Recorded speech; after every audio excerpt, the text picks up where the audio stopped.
omnipotence and wisdom, not arbitrariness. Arrogance.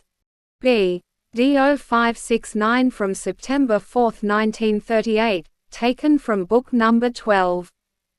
Everything created by me on earth is based on a wise intention, and in order to understand this I will guide you into the sphere where you will learn to understand spiritually.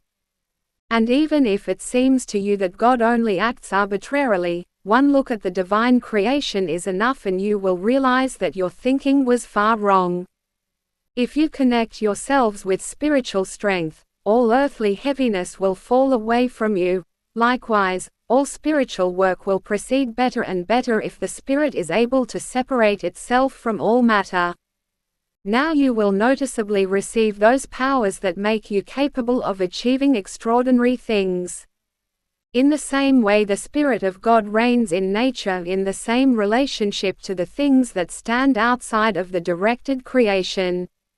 I.e., the omnipotence of God will always express itself in matter, but the wisdom of the divine Creator in the spiritual. Since wisdom and omnipotence are manifested in every work of creation, each of these works will not owe its existence to the arbitrariness of God, but will have been created for a specific purpose and meaning. Everything will correspond to a wise meaning and thus radiate and testify to the wisdom of God in both spiritual and material respects to every thinking person.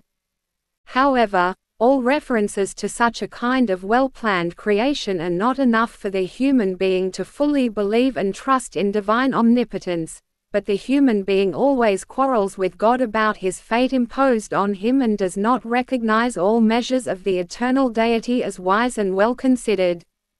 He grumbles and complains and yet cannot comprehend in his small mind how little power of judgment he himself possesses. Can a person even presume to criticize or condemn whatever happens through the will of God? And yet man so often transgresses the commandment to love God. In deepest humility he should accept everything that comes upon him, whether good or bad, and always bear in mind that everything corresponds to a wise purpose. If he strives to develop his spirit, he must soon realize that he experiences such a visible intervention of the eternal deity in all events and that all threads of eternal creation emanate from this deity. Thus the entire universe is proof of the divine love which manifests itself in all things on and above the earth and testifies to his infinite wisdom and omnipotence. Amen.